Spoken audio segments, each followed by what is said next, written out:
What's up guys, it's your boy Falcon back again. I really wasn't gonna make a video on the Serpentine belt, but I figured if I'm struggling a little bit, maybe you guys might need the help as well. So today I'm working on a 2012 Nissan Sentra with a 2.0. So if you need to do your Serpentine belt or your belt tensioner, stay tuned.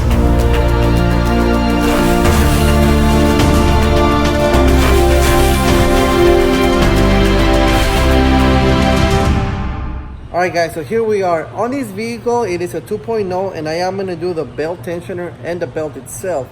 The problem that I was having is that to get to the belt tensioner, it has a bolt going through the middle and you have basically no room in there.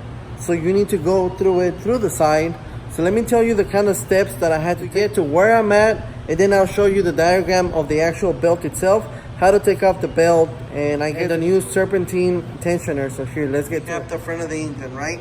Like I said, there is no room down there. This is the Serpentine tensioner right there, and as you can see, we have basically the side of the car right there, so you can't get to it.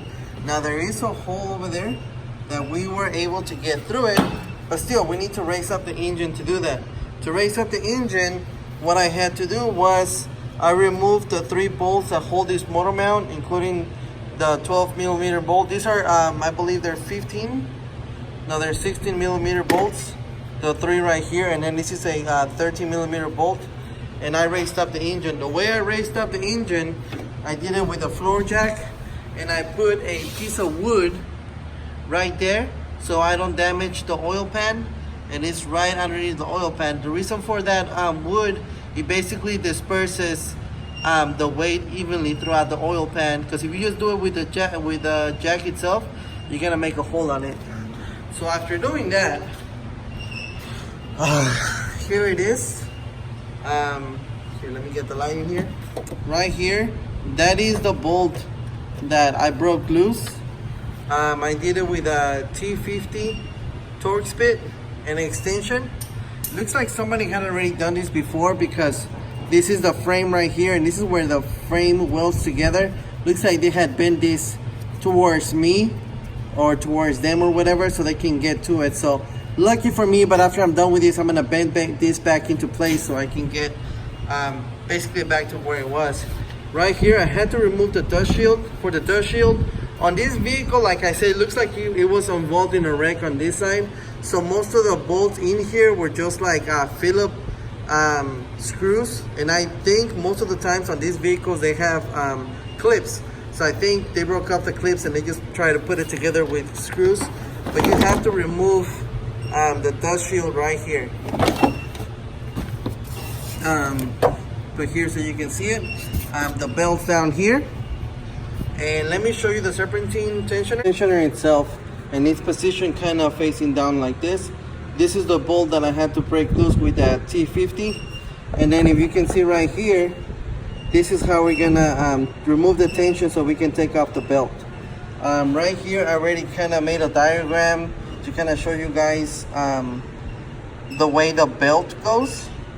We have the tensioner itself right here. We have the crankshaft pulley here, AC, the water pump, and the alternator. So basically that is how this belt is gonna go throughout the tensioner on the vehicle. So right now we're working on taking out this tensioner, but to do that first, I'm gonna loosen it up through here. We're gonna put a socket here. I think this might be like a 14 or 15. Yeah, this is 14, but since there is no room in there, I'm probably gonna use a ratchet. So I'm gonna use probably this one when I'm down there. And since the belt runs under it, I'm gonna need to remove the tension going upwards so I can remove the belt itself, and then I can replace it and replace this and then put everything back together. So let me see how I'm gonna get the camera in there. I don't think I'm gonna be able to see it, but I'll try to get as much footage as I can, but you guys can see it there. Let me take it off and show you how damaged it is out here. This is the old belt, this is the new belt. That's the part number. It all depends on what brand you use, and I just pretty much go with whatever the customer wants me to use. There's always more expensive brands as always. But here is the old belt, and you can see all these cracks. Basically, if you do this to the belt and you show cracks, any cracks whatsoever, I mean, I know those are huge, but even like here, all those, that's bad. Here, let me show you the brand new one. We're gonna do the same thing. And you see, absolutely no cracks. So before I put it in there, I always like to match up the new belt and the old belt so I can make sure they're the same size by stretching them like this, side by side. Okay, I just checked it and it's exactly the same size. So now if you guys need that, there it is.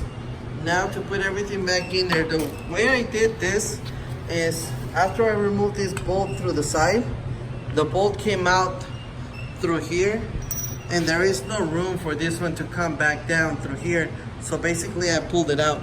So what I'm gonna do with this one, with the new one, is I'm gonna put it in.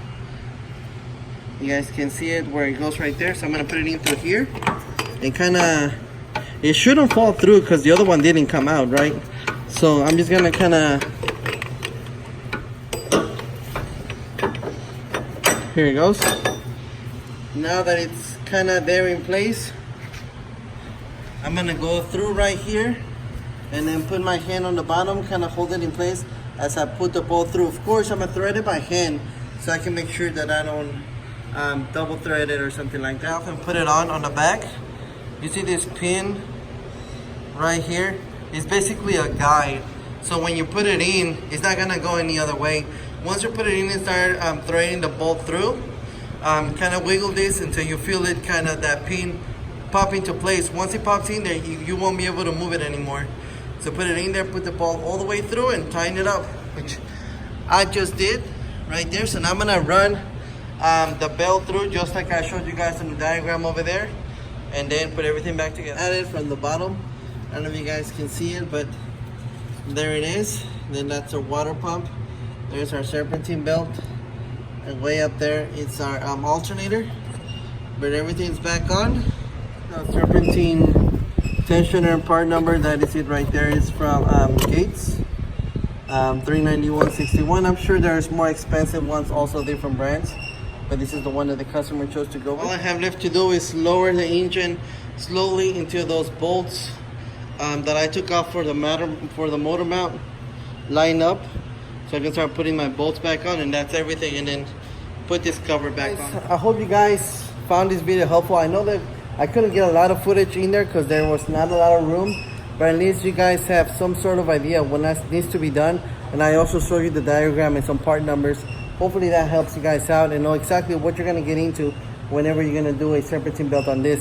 If you don't have to replace the serpentine tensioner itself, you can just get that 14 millimeter ratchet down there, turn the tensioner towards the left, and that'll loosen up the belt. You take off the belt, you route the new belt in there, you put in there. The way I found it easier is that once you take off the tension on the belt, I took it off of the water pump.